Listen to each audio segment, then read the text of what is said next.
Luto tayo ng sinabawang gulay. Nagpakulo na ako ng tubig. Nilagyan ko ng sibuyas, bawang. Ayan, papaya fruits. Yung hilaw. Tapos nilagay ko na yung saluyot. Konting iodized salt.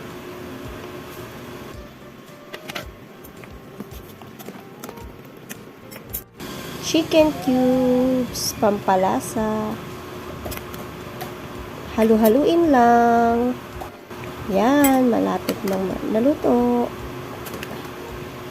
Luto na. Sino yun? Matawag. Sino yun lang tumatawag? Sino yung tumatawag?